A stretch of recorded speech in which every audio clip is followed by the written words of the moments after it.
अब दुकान वाले को क्या मालूम कि हमारी दुकानिया में भगवाने घूम रहे हैं भिखमंगा बन के है। जज साहब जो वृंदावन वाले थे वो क्यों विरक्त हो गए? पत्नी ने कहा कि अरे भाई चलो, एक एक केवट की गवाही देने के लिए भगवान गवाह बन के चले गए थे कोर्ट में। केवट ने सेठ का रुपया लौटा दिया था। रुपया लेने के बाद भी सेठ ने कोर्ट में केस कर दिया कि इस केवट ने मेरा पैसा नहीं लौटाया। जज साहब ने केवट से पूछा कि तुमने रुपया लौटाया तो वहां पर कौन था? केवट बोला 3 लोग थे। कौन?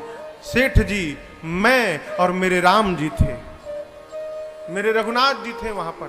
जज समझा रघुनाथ जी नाम का कोई आदमी होगा। अगली तारीख पर रघुनाथ जी के आने का गवाही देने के लिए सम्मन भिजवा दिया जज साहब ने। अब कोर्ट का संतरी पहुंचा गांव में, केवट जी गांव में, रघुनाथ जी कहां है, रघुनाथ जी कहां है? रघुनाथ जी हो तब न मिले। एक आदमी ने कहा देखो रघुनाथ नाम का आदमी तो नहीं है, रघुनाथ जी का मंदिर एक है जहां केवट रहता है। मंदिर के बाहर पुजारी जी बैठे थे। संतरी ने पूछा कि रघुनाथ यहीं रहता है क्या? पुजारी जी बोले हाँ भीतर रहते हैं। ये पकड़ो, उसके नाम का संबंध है, इतने तारीख को गवाही देने पहुंचेगा कोर्ट में। अब पंडित जी सोचे जब भगवान गवाह बनने के लिए तैयारे हो गए हैं तो हम कौन होते हैं बीच में रोकने वाले।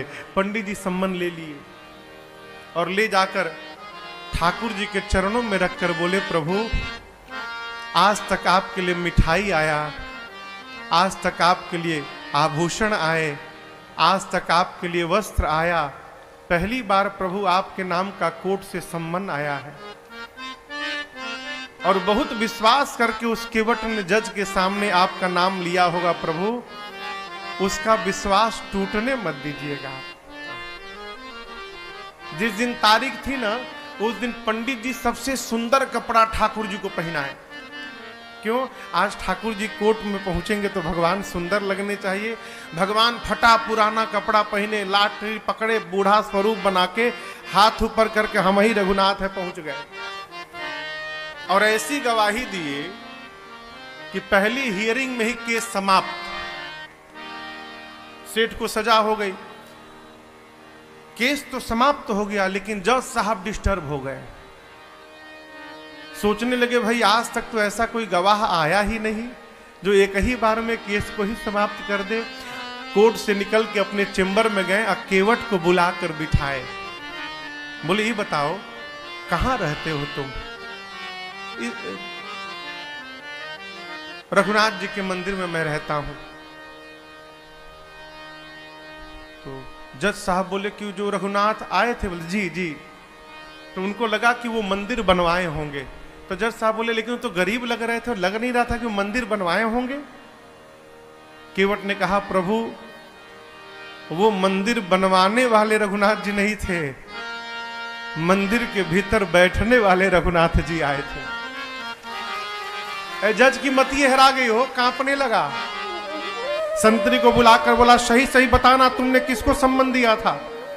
बोला सर माफ करिएगा सर, रघुनाथ नाम का आदमी नहीं मिला, रघुनाथ जी का मंदिर था, मंदिर में पुजारी जी को देके चला आया था मैं।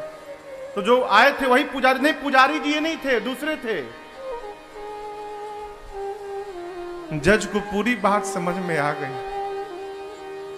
घर गया और दरवाजा बंद करके जज साहब रोने लगे। पत्नी ने आकर पूछा क्यों रो रहे हो? पूरी बात बताए। पत्नी ने कहा इसमें रोने की कौन सी बात है? अरे मान लो धोखे में ही दर्शन हुआ, तुम तो भाग्यशाली हो, तुमको दर्शन तो मिला, नाचना चाहिए। बोले इसलिए नहीं रो रहा हूं कि राम जी चले गए, इसलिए नहीं रो रहा हूं, मैं इसलिए रो रहा हूं अरे कुर्सी पे बना जज मैं बैठा रहा, जगदीश खड़े समझाते रहे। जिनकी अदालत में पूरी दुनिया जाकर खड़ी होती है, आज उनको मैंने अपनी अदालत में खड़ा कराया। ऐसा वैराग्य चढ़ा हो जज साहब को, उसी समय रिजाइन दिए। सब घर परिवार छोड़कर चले गए वृंदावन। और ऐसा कहते हैं जब तक थे कभी बैठे नहीं वृंदावन में, खड़े रहे। लोग कहते थे बैठते क्यों नहीं आप? बोले मेरी यही सजा है, मैंने भगवान को अपनी अदालत में खड़ा करा के रखा था, अब मैं भगवान के धाम में जब तक जीवित रहूंगा तब तक मैं खड़ा रहूंगा, अब मैं बैठूंगा नहीं। भगवान किसी रूप में आ सकते हैं माई बाप, आपकी आस्था वैसी होनी चाहिए।